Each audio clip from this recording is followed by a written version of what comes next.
आज के इस कार्यक्रम में उपस्थित मैं सबसे पहले आप सब लोगों का अभिनंदन करता हूं। यहाँ इस कार्यक्रम में उपस्थित बिहार के माननीय उप मुख्यमंत्री श्री तारकिशोर प्रसाद जी, माननीय उप मुख्यमंत्री श्रीमती रेणु देवी जी, माननीय मंत्री उद्योग विभाग जनाब सैयद शाहनवाज हुसैन साहब, यहाँ उपस्थित माननीय विधायक श्री संजय सिंह जी, मुख्यमंत्री के प्रधान सचिव श्री दीपक कुमार जी, बिहार सरकार के मुख्य सचिव जनाब आमिर सुबहानी साहब, वित्त विभाग के अपर मुख्य सचिव डॉक्टर एस सिद्धार्थ जी, राजस्व एवं भूमि सुधार विभाग के अपर मुख्य सचिव श्री ब्रजेश मेहरोत्रा जी, उद्योग विभाग के प्रधान सचिव श्री संदीप पौंडरिक जी, वस्त्र मंत्रालय भारत सरकार के विशेष सचिव श्री बीके सिंह जी, पंचायती राज विभाग के प्रधान सचिव श्री मिहिर सिंह जी, उद्योग विभाग के निदेशक श्री पंकज दीक्षित जी, तकनीकी उद्योग विभाग के निदेशक श्री संजीव कुमार जी, यहाँ उपस्थित पश्चिम चंपारण के जिलाधिकारी कुंदन कुमार जी,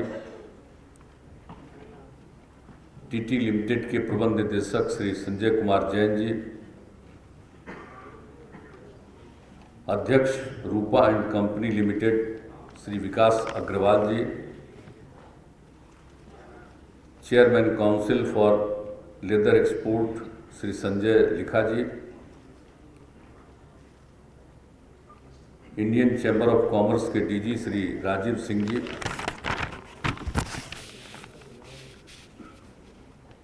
इस कार्यक्रम में उपस्थित एवं ऑनलाइन माध्यम से जुड़े हुए उद्योगपति एवं निवेशकगण, इस कार्यक्रम में उपस्थित एवं ऑनलाइन माध्यम से जुड़े देश के विभिन्न हिस्सों के टेक्सटाइल्स और लेदर सेंटर के बड़े कंपनियों के प्रतिनिधिगण, और इस कार्यक्रम में ऑनलाइन माध्यम से जुड़े हुए मुख्यमंत्री उद्यमी योजना के लाभुकगण, चनपटिया के उद्यमीगण, इस कार्यक्रम में उपस्थित विशिष्ट अतिथिगण, उद्योग विभाग के सभी अधिकारी और कर्मीगण, प्रिंट एवं इलेक्ट्रॉनिक मीडिया के पत्रकार मित्रों, छायाकार बंधुओं, बहनों एवं भाइयों,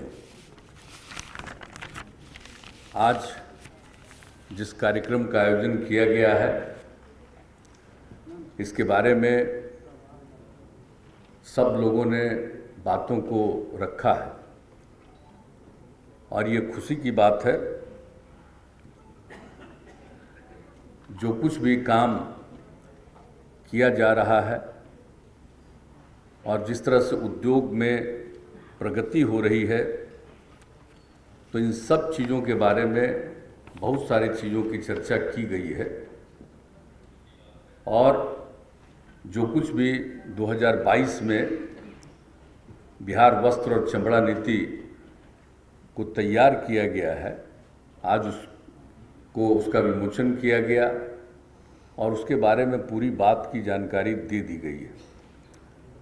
देखिए, हम लोगों की तो कोशिश शुरू से रही है कि हम उद्योग को बढ़ावा दें, लेकिन जितना पहले इसके लिए काम किया जाता रहा उस तरह से उद्योग नहीं बढ़ा। हम लोग इसके लिए तो 2006 से ही पॉलिसी बनाते रहे हैं और उद्योग को बढ़ावा देने के लिए, विभिन्न उद्योगों को बढ़ावा देने के लिए उनको मदद करने का प्रावधान करते रहे, लेकिन जितना पहले होना चाहिए था उतना पहले नहीं होता था।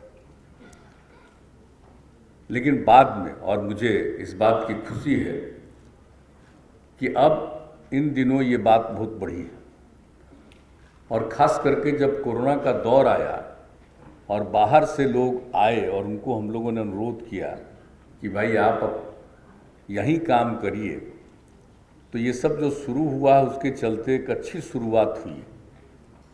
और पहले भी विभिन्न जगहों पर हम लोग तो मदद कर ही रहे थे, अन्य प्रकार से मदद कर रहे थे, सब जगह से मदद कर रहे थे। और पहले भी तो किस किस तरह से लोगों को उद्योग का काम करिए, कुछ शुरू करिए, इसके लिए तो कितना मदद किया।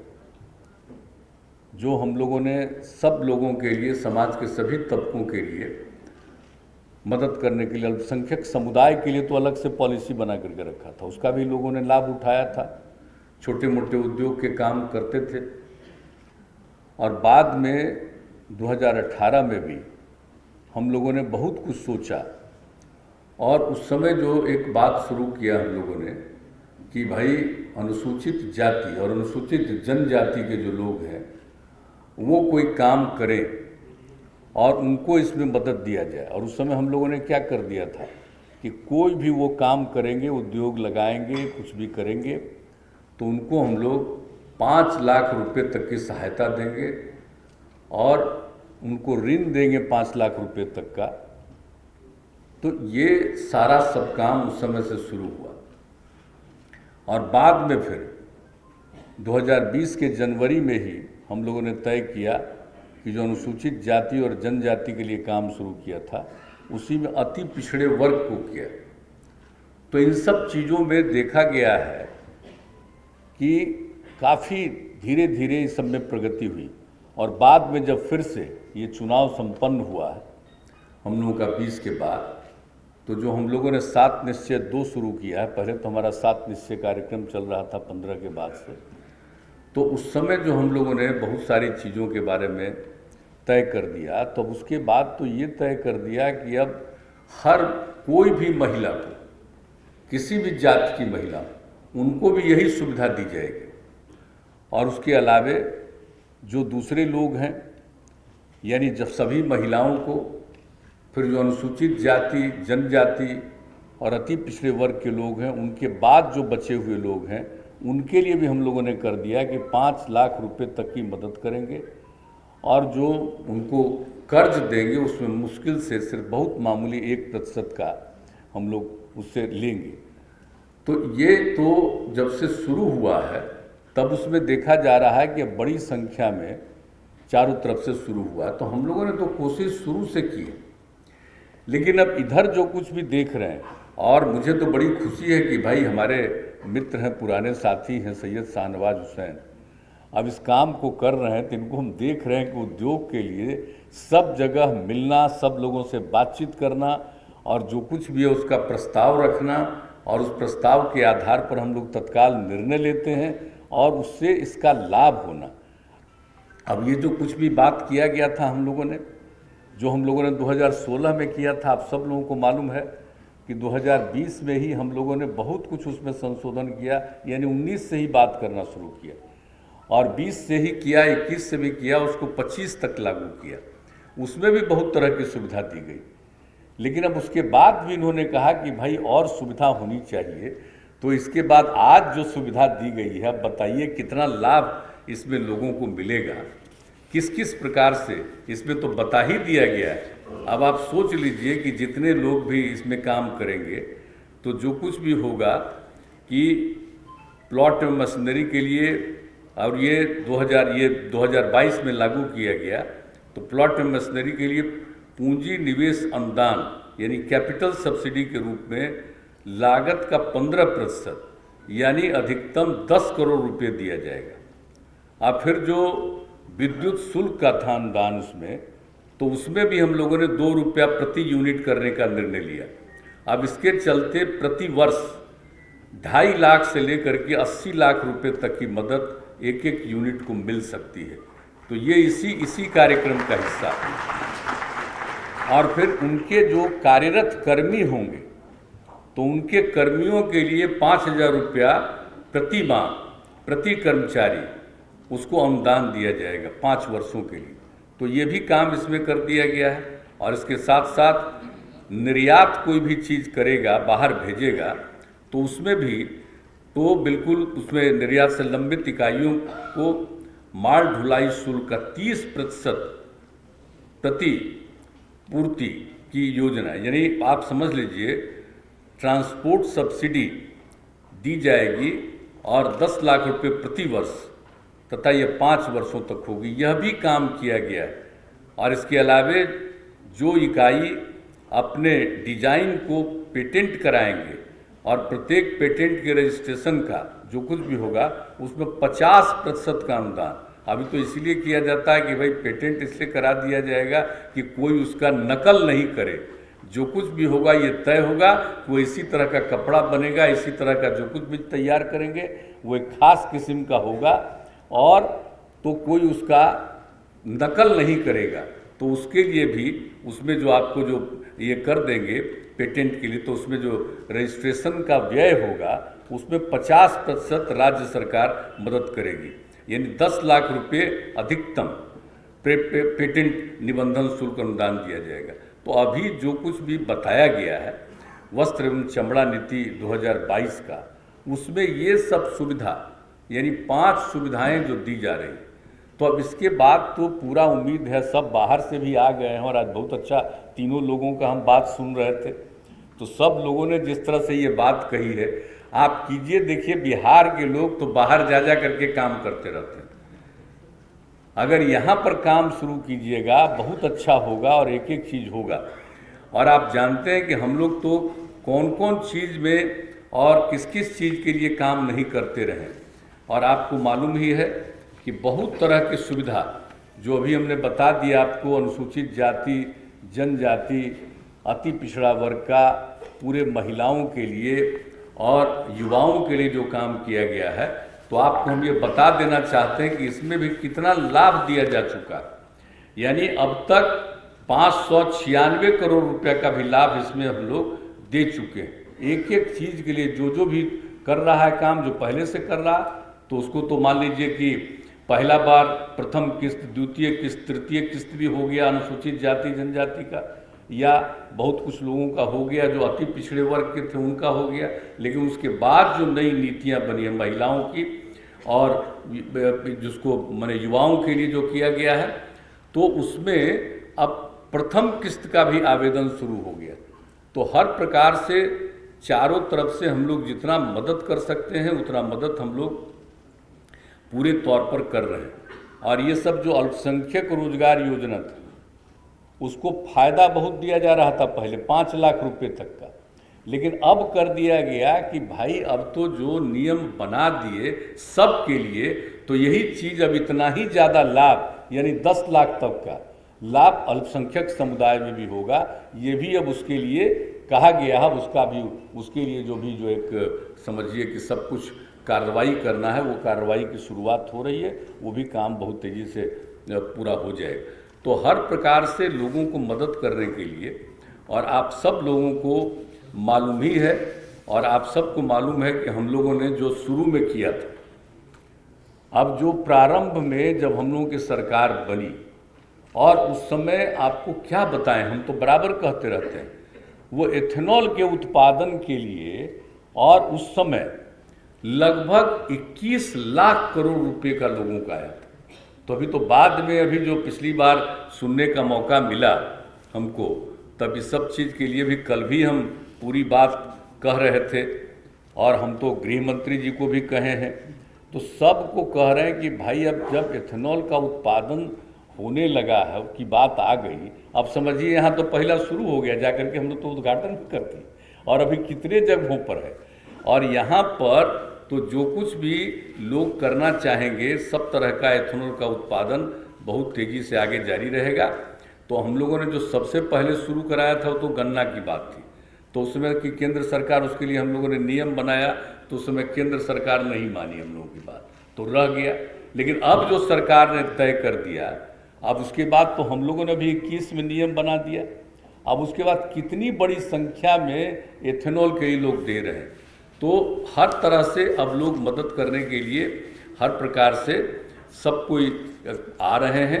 तो अब तो यही हम लोगों का आग्रह है सब लोगों से कि भाई अब एथेनॉल के लिए तो जितना लोग आ रहे हैं कि यहाँ पर हम लगाना चाहते हैं, तो अभी मंजूरी 17 की हुई, लेकिन उसके बाद हम लोग बार बार कह रहे हैं कि भाई पूरा का पूरा कहीं भी प्रतिबंध मत लगाइए, काहे कि जितना भी यहाँ पर उत्पादन होता है तो बहुत लाभ होगा।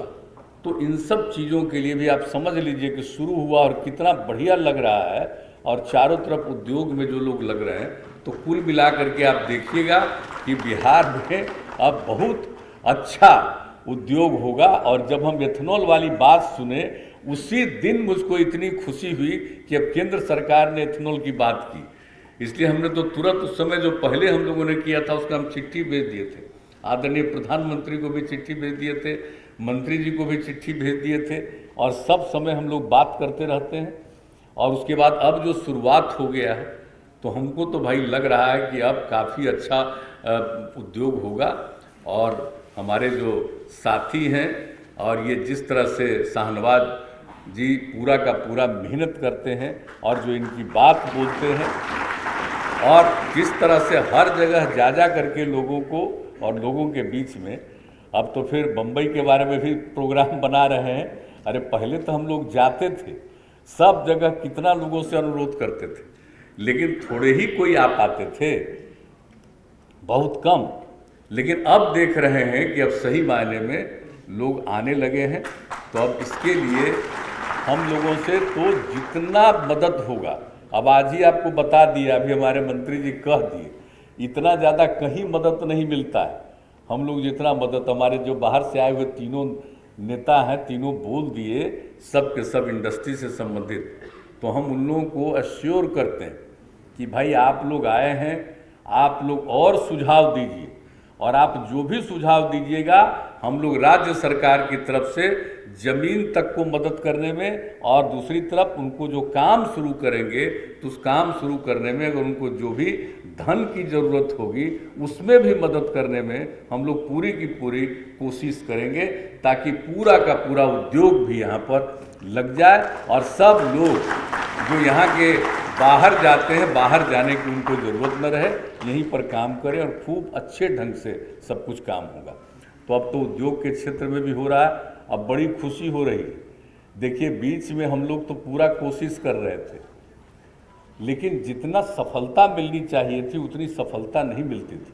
लेकिन अब हम देख रहे हैं कि अब इस शाहनवाज साहब का ही है, अब क्रेडिट तो हम उसी व्यक्ति को देते हैं कि जो मेहनत कर रहे हैं, और उसी के चलते जब उद्योग का इतना आ रहा है, हम लोग पूरे तौर पर भाई साथ देंगे और भी जितना मदद करने की ज़रूरत होगी मदद करेंगे, ताकि खूब बढ़िया से और बेहतर यहाँ पर उद्योग हो जाए, हर क्षेत्र में उद्योग के लोग आ जाएं, सब कुछ लग जाए।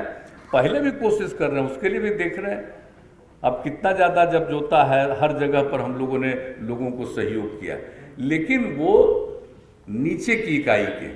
लेकिन अब अगर जिस प्रकार से काम हो रहा है तो उसमें और अधिक उत्पादन होगा और ज़्यादा से ज़्यादा लोग इसमें इन्वेस्ट करेंगे, और जब इन्वेस्ट करेंगे तो लोगों को रोजगार भी मिलेगा और बड़ी संख्या में यहाँ के युवक और युवतियों को काम करने का मौका मिलेगा। ये बड़ी खुशी होगी, इसलिए आज इसकी शुरुआत हुई है। इसी तरह से बाकी सब लोगों के साथ आज तो बड़ी खुशी की बात हुई कि भाई अब आप लोग जब बाहर से भी आ गए आज और केंद्र से भी आ गए तो सबका सहयोग है, और पूरा का पूरा हम लोगों की तरफ से पूरा सहयोग होगा। आप लोग इसी तरह से मदद करिए ताकि बिहार आगे बढ़ जाए। आप भूलिएगा मत, जिसको आज बिहार कहते हैं वो आपका सबसे पुराना जगह है, इसको मत भूलिएगा कि आपके सबसे पुराने जगह को फिर आगे बढ़ाना है, और उसी को आगे बढ़ाने के लिए हर क्षेत्र में मदद कीजिए। और हम लोग तो रात दिन मेहनत करते ही रहते हैं ना, अब जितना सब कुछ करते हैं। अब देखिए हम लोगों ने जो पॉलिसी बना दिया है एक एक चीज़ के लिए, कितना सड़क पुल पुलिया का निर्माण, कितने भवनों का निर्माण, आप एक एक चीज़ को देख लीजिए। और सब चीज़ों के लिए हम लोगों ने कहा कि कोई चीज़ का निर्माण सिर्फ नहीं, उसका मेंटेनेंस भी करना, तो हम लोग हर प्रकार से कोशिश कर रहे हैं, और उसके चलते जो कुछ भी संभव है उतना काम हो रहा है। और पहले कितना शिक्षा के क्षेत्र में कितना काम, स्वास्थ्य के क्षेत्र में कितना काम, हम लोग तो ये हर क्षेत्र में कर ही रहे हैं। लेकिन जब उद्योग वाला हो जाएगा साहब तो इतना बढ़िया होगा और इतना फ़ायदा होगा, और लोगों को और ज़्यादा काम करने का मौका मिलेगा। ये बड़ी खुशी की बात होगी। इसलिए इस जो कार्यक्रम का आयोजन किया इसके लिए मुझे बहुत खुशी है, और इसी तरह से आप पूरे देश में जा करके हर जगह के लोगों को आकर्षित करिए, और यहाँ जो काम हो जाता है उसको भी बाहर इसकी खबर जा रही है कि कितना बढ़िया हो रहा है। एथेनॉल की ही बात है। अब जान लीजिए, अगर मंजूरी मिल गया तो एथेनॉल के क्षेत्र में भी बिहार 1 नंबर पर रहेगा। हर क्षेत्र में हम लोग इतना सहयोग करेंगे।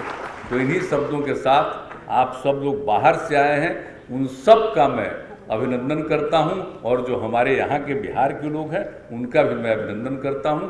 और देखिए, मिल करके और पूरा बुलंदी के साथ काम करिए, बिहार बहुत आगे बढ़ेगा और देश के विकास में अपना योगदान देगा। इन्हीं शब्दों के साथ आप सब लोगों को मैं हृदय से धन्यवाद देते हुए अपनी बात समाप्त करता हूँ।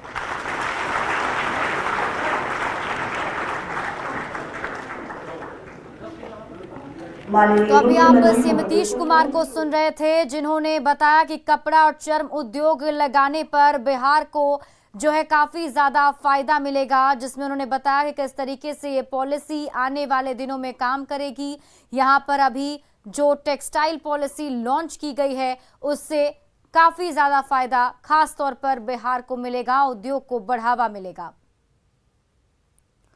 और इसी बीच बड़ी खबर आपको बता दें, एमएलसी चुनाव नहीं लड़ेगी कांग्रेस। इस वक्त की बड़ी खबर आपको बता रहे हैं, एमएलसी चुनाव कांग्रेस नहीं लड़ने जा रही है। कांग्रेस नेता अजीत शर्मा ने इसकी जानकारी दी। चुनाव में कांग्रेस अपने प्रत्याशी नहीं उतारेगी। कांग्रेस विधायक दल के नेता अजीत शर्मा ने इसकी जानकारी दी है। उन्होंने कहा है कि एमएलसी चुनाव कांग्रेस नहीं लड़ेगी। ने जो निर्णय कल लिया है, शाम में हमें बताया कि आप जब 19 हैं, जनता ने आपको 19 ही दिया, तो आप चुनाव कैसे लड़ सकते हैं। तो हम लोग यही उम्मीद करते हैं कि अब 19 पे हम लोग हॉर्स ट्रेडिंग नहीं करना चाहते कि हम लोग चुनाव लड़ें और 31 पुराने के लिए खरीद फरोख्त करें। यह कांग्रेस पार्टी अपने विचारधारा, अपने सिद्धांतों पर चलती है। इसलिए हम 19 हैं, इसलिए जनता जब हमको पूरा मेजॉरिटी देगी तो फिर उस समय हम लड़ेंगे। इस बार हम लोग नहीं लड़ेंगे। और इधर बीजेपी ने एमएलसी प्रत्याशी का ऐलान कर दिया है। बीजेपी की तरफ से हरी सहनी और अनिल शर्मा को टिकट दिया गया है। प्रवक्ता संजय मयूख ने इसकी जानकारी दी है।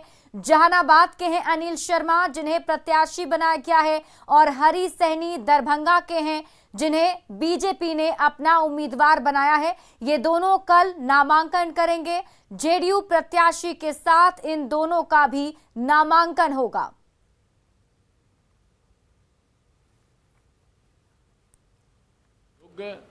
सुयोग्य और अनुभवी कार्यकर्ता को पार्टी ने प्रत्याशी बनाया है, जिसके तहत जहानाबाद निवासी और भारतीय जनता पार्टी के बहुत ही पुराने कार्यकर्ता राष्ट्रीय स्तर पर, प्रादेशिक स्तर पर विभिन्न पदों को सुशोभित करते हुए यहाँ तक पहुँचे हैं। ऐसे अनिल शर्मा जी को उम्मीदवार बनाया है और दरभंगा जिले के जिला परिषद के पूर्व अध्यक्ष और हमारे समर्पित कार्यकर्ता हरी सहनी जी को अपना उम्मीदवार बनाया है।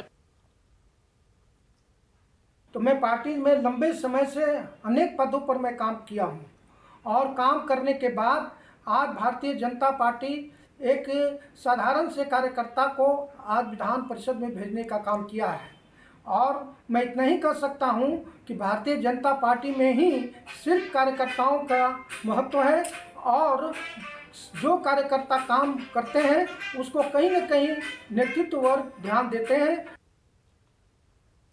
पलामू में पेशी के बाद आरजेडी अध्यक्ष लालू प्रसाद पटना लौट आए हैं। पटना एयरपोर्ट पर लालू प्रसाद यादव का काफिला पहले से मौजूद था।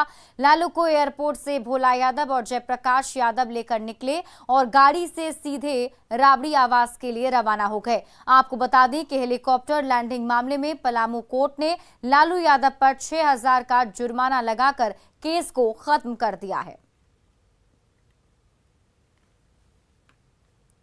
पूर्वी चंपारण में अपराधियों ने एयरफोर्स के जवान की पत्नी की हत्या कर दी और जवान को गंभीर रूप से घायल कर दिया है। घटना मंगलवार देर रात की बताई जा रही है। घायल जवान को इलाज के लिए अस्पताल में भर्ती कराया गया है। पीड़ित परिवार घोड़ा सहन थाना के कदमा टोला का रहने वाला है। घटना चिरैया थाना क्षेत्र के मेहदीपुर धरहरा गांव की है। खबर के मुताबिक एयरफोर्स का जवान अपनी पत्नी का इलाज कराकर जिला मुख्यालय मोतिहारी से वापस लौट रहा था, तभी बाइक सवार अपराधियों ने रास्ते में घेरकर लूटपाट की। जब दोनों ने इसका विरोध किया तो अपराधियों ने धारदार हथियार से हमला कर दिया, जिससे पत्नी की मौके पर ही मौत हो गई। मृतक का नाम माधुरी देवी है। घायल जवान की पहचान अमित कुमार के रूप में की गई। अपराधियों ने 1.5 साल के बच्चे को भी जख्मी कर दिया। पुलिस अपराधियों की तलाश में छापेमारी कर रही है। क्या हुआ, कितने बजे मोतिहारी से निकले घर जाने के लिए? मोतिहारी से लगभग शाम के 7 बजे लोग निकले थे घर के लिए। कहाँ घटना घटी है, जानकारी है? घटना चिरैया थाना अंतर्गत आता है, मोहद्दीपुर और धराड़ा के बीच में, उसी बीच में हुआ है। बच्ची और दामाद जा रहे थे वो अपने घर मोतिहारी से, वो अपने पत्नी को दिखा करके मार्केटिंग कर करके लोग जा रहे थे घर। मोहद्दीपुर और धरहरी के बीच में जो घटना हुई है, और उस घटना में बच्ची के साथ क्रूरता के साथ मारपीट किया गया। धारदार हथियार से उसको चाकू मारा गया, जिस कारण से बहुत उसका ब्लडिंग हो गया। ब्लडिंग होने के बाद उनकी मृत्यु हो गई। गोपालगंज में दबंगों ने शख्स की पीट कर हत्या कर दी। घटना भोरे थाना क्षेत्र के मथौली गांव की है। मारपीट में शख्स की पत्नी और बच्चे जख्मी हो गए हैं। घटना के बाद पहुंची पुलिस ने मृतक के शव को कब्जे में लेकर पोस्टमार्टम के लिए सदर अस्पताल भेज दिया है। घायलों का इलाज सदर अस्पताल के इमरजेंसी वार्ड में चल रहा है। खबर के मुताबिक शख्स अपनी मवेशी को खिला रहा था, तभी उसका लोगों से विवाद हो गया। देखते ही देखते दबंगों ने उस पर रॉड से हमला कर दिया, जिसके बाद उसकी मौके पर ही मौत हो गई। पुलिस ने आरोपियों के खिलाफ मामला दर्ज कर लिया है और फरार आरोपियों की तलाश में जुट गई है। घटना के बाद से मृतक के परिजनों में रोष का माहौल है। वो पेशाब करती है तो रोड पर आता है पानी, उसको हम लोग बराबर सफाई करते हैं। उन लोग सरजुनी रोड है, सबको जाता जाता रहता है, वो बराबर सफाई करते हैं। तो 2-3 बार बोला तो हम लोग सफाई भी करते हैं हरदम। बाद में लोग प्लान करके लफड़ा कर लिया लोग। बेऊर जेल से रंगदारी मांगने के मामले में न्यूज 18 की खबर का बड़ा असर हुआ है। पुलिस ने कुख्यात भवानी के वार्ड में छापेमारी की, साथ ही जेल के बाहर से उसके एक गुर्गे को गिरफ्तार किया है। गिरफ्तार अपराधी से पटना पुलिस की पूछताछ जारी है। पुलिस ने बताया कि जेल में बंद भवानी पर एक और केस दर्ज होगा।